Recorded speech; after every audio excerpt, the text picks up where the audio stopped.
आपको मालूम है कि राहुल गांधी ने अभी जब विपक्ष के नेताओं के साथ मिलकर एक मार्च निकाला था, तो वहां पर पत्रकार ने किस वजह से मार्च निकाला है ये तो बात पूछी नहीं थी, दूसरी बात पूछने लगा था। उसने कहा राहुल गांधी ने कि ये दलाल मीडिया है, और उस बात का असर रूबिका लियाकत को शाम को ही हो गया था। वहां पर वो आरएसएस का एक प्रवक्ता है, उसके साथ बैठ करके कह रही थी कि यार इनको ये तो दलाल मीडिया बोल रहे हैं। वो क्यों बोल रहे हैं दलाल मीडिया, ये साबित किया अब उन्हीं के चैनल एबीपी ने। आपको मैं दो तस्वीरें दिखाऊंगा। राकेश सचान है, कांग्रेस आई के ही हैं। इन्होंने लिखा कि जब इन्हें दलाल मीडिया कहा जाता है तो मिर्चियां लगती हैं। और वो मिर्चियां किसको लगती हैं, कहाँ लगती हैं, हम नहीं कह सकते, ये तो कांग्रेस आई के नेता का कहना है। लेकिन उसने दो चीजें ट्वीट की हैं, दो फोटो डाले उसने, वो मैं आपको दिखाना चाहता हूं। एबीपी ने डाला कि लखनऊ में सीएम योगी आदित्यनाथ ने छात्रों को मुफ्त मोबाइल टैबलेट बांटे, 1 करोड़ छात्रों को देने का लक्ष्य, और एक जबरदस्त भीड़ दिखाई गई है। आप देख सकते हैं इकाना स्टेडियम लखनऊ में, ठीक है साहब। ये तस्वीर देखिए कितनी भीड़ है। और इसी तस्वीर के साथ उन्होंने कहा, एबीपी न्यूज ने डाला, ओमिक्रॉन के बीच झांसी में कांग्रेस की मैराथन में भीड़ का जमावड़ा, कोरोना नियमों की उड़ी धज्जियां। जब टैबलेट बांट रहे थे आपके मेरे मुख्यमंत्री, अगर आपका नोएडा में ऑफिस है तो आप ये बताइए कि वो तो आप कह रही थी कि करोड़ों को देने का लक्ष्य, वहां तो ओमिक्रॉन आपको याद नहीं आया, कोरोना आपको याद नहीं आया। रूबिका लियाकत जी और एबीपी के तमाम सर्वा सुन लें, इसलिए आपको दलाल मीडिया कहा था उसने। राहुल गांधी ने जब दलाल मीडिया कहा तो ये आपने 1 या 2 दिन बाद ही साबित कर दिया। हालांकि आपके हर वक्तव्य से, आपके हर प्रोग्राम से, आपके एंकर के मुंह के निकले हुए हर शब्द से पता चलता है कि आप दलाली मीडिया कर रहे हैं या आप निष्पक्ष या खोजी पत्रकारिता कर रहे हैं। तो दोनों तस्वीरें आपने देखी कि एक तरफ जहां पर झांसी में कांग्रेस का मैराथन भीड़ निकली, तो उसको तो कहा ओमिक्रॉन के बीच झांसी में कांग्रेस की मैराथन का भीड़ का जमावड़ा, कोरोना नियमों की उड़ी धज्जियां। लेकिन योगी आदित्यनाथ के बारे में डर लगता है, कहीं बंद ना कर दें, नोएडा उन्हीं के परिधि में आता है, तो ये तो करना पड़ेगा आपको। लेकिन अब आपको जो दलाल मीडिया कहा है, क्या होगा बताइए आप इसके बारे में। ये तमाम अब ये सुप्रिया श्रीनेत ने एक जगह इसी में ट्वीट किया है, धारा 144, उसके नीचे योगी आदित्यनाथ जी का ट्विटर हैंडल है, ये है जन विश्वास यात्रा। चारों फोटो देख लीजिए, इसके बारे में एक रिपोर्ट हमने आपको पहले भी बताई थी, ठीक। अब सुप्रिया श्रीनेत ने फिर दोबारा से कहा कि झांसी मैराथन में उत्साहित ये लड़कियां प्रशासन की भाड़े की बसों से नहीं आई हैं, अपने मन से बेखौफ हो, अपने हक के लिए लड़ने को बेताब हैं, इसलिए शायद लखनऊ में मैराथन आप कराने नहीं दे रहे योगी जी। पर अब ये रुकेंगी नहीं, झुकेंगी नहीं, आगे बढ़ेंगी। लड़की हूं, लड़ भी सकती हूं, ये प्रियंका गांधी ने कहा। अब ये इनका जो नारा है, ये वोटर्स में कितना लड़ने का काम करता है। अंधभक्ति से निकाल करके, धर्म की राजनीति से निकाल करके उन वोटर्स को कैसे देश से मोहब्बत करने के लिए रागिब यानी कि लाया जाएगा, ये तो आने वाला समय बताएगा। लेकिन फिलहाल हम आपको बताना चाहते थे कि दलाल मीडिया राहुल गांधी ने क्यों कहा।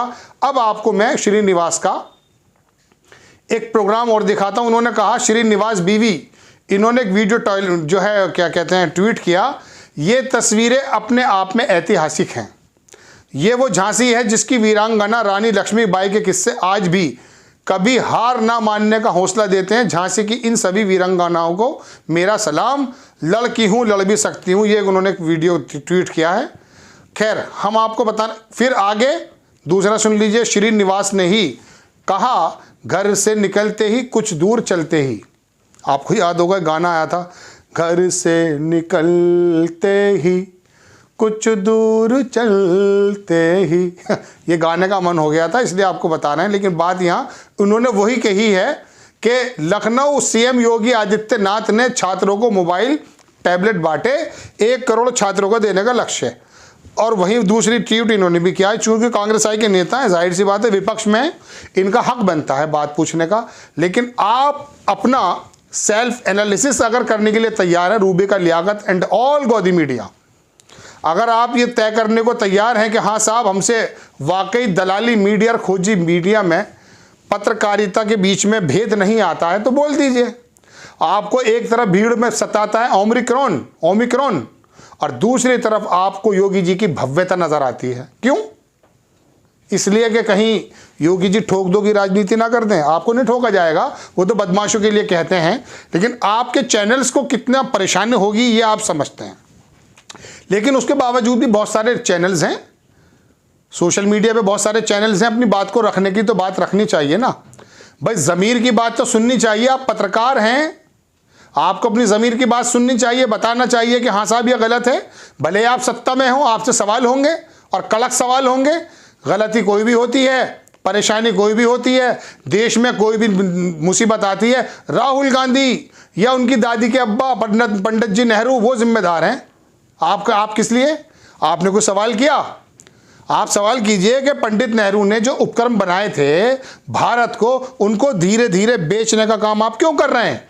जिन चीज़ों का आप पहले विरोध करते थे, हमारे आधार कार्ड से लेके जीएसटी से लेके सब कुछ को लेकर प्रधानमंत्री जी खुद आए हैं सड़कों पर, उनके बारे में आज उन्हीं नीतियों को आप लागू करते हैं। आप पूछ सकते हैं स्मृति ईरानी से कि आप कैसे सिलेंडर उठा लिया करती थी पहले, जब 50 रुपये बढ़ जाते थे।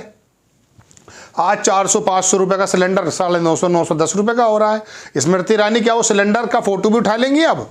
उस समय तो चूड़ियाँ लेकर आई थी वो। लेकिन ये तमाम बातें आपका और मेरा काम था। गोदी मीडिया पत्रकार यदि सुन रहे हैं तो ये आपका काम था। अपने दिमाग से गलतफहमी निकालिए। समय बदल जाता है, ज़मीर जिंदा रहता है। अगर उस ज़मीर को ना मारा हो, दबा के ना रखा हो तो सवाल कीजिए। अब ये अपने ट्विटर पर जो डाल रहा है कांग्रेस आई, एक तरफ तो आपको कोरोना की बीमारी दिखाई दी थी कांग्रेस आई के उसमें, और दूसरी तरफ वहीं आपको योगी आदित्यनाथ का भव्य आयोजन दिखता है और उसके अंदर आप चाटुकारिता में लग जाते हैं कि साहब 1 करोड़ बांटेंगे। ये बांटना काम नहीं आएगा। ये पहले बांट चुके हैं लैपटॉप समाजवादी पार्टी के। बहुत बड़ा हाईवे बनाया था, एक्सप्रेसवे। अखिलेश यादव सोचते थे कि साहब हमारा काम, उसी एक्सप्रेसवे के बीच में एक विधानसभा पड़ती है, नाम मेरे जहन से निकल गया। दीपक शर्मा बहुत बड़ा पत्रकार थे आज तक के, उन्होंने कहा 28,000 वोटों से हारी थी समाजवादी पार्टी वाला इलेक्शन उस विधानसभा का। ये जब अंधभक्ति चढ़ती है ना दिमागों में तो कुछ नहीं सोचता, जब जाति सोचती है तब कुछ नहीं सोचता। ये हमारे देश की विडंबना है। यादव पे जाएंगे, पंडित पे जाएंगे, मुसलमान पे जाएंगे। अरे भाई, एक सूत में पिरोने वाली राजनीति होनी चाहिए और आवाज़ उठाएंगे आप गोदी मीडिया के पत्रकार। इसलिए राहुल गांधी ने कहा कि आप दलाल मीडिया हैं। साबित हो गई बात। चलिए, आपको ये खबर देना आया था। अब आपको खबर कैसी लगी, अपनी कीमती राय कमेंट्स बॉक्स में ज़रूर दीजिएगा। चैनल को सब्सक्राइब कीजिए, शेयर कीजिए। आपका शेयर करना, आपका सब्सक्राइब करना, आपका कमेंट करना हमारे कॉन्फिडेंस को गेन करता, बढ़ाता है और हम भी अपने ज़मीर की बात सुनकर एविडेंस के साथ आपके सामने बात रख देते हैं। नेक्स्ट टाइम फिर किसी का खबर के साथ आता हूँ। जय हिंद। इस खबर को अभी लाइक करें, शेयर करें, अभी चैनल को सब्सक्राइब करें और घंटी जरूर दबाएं।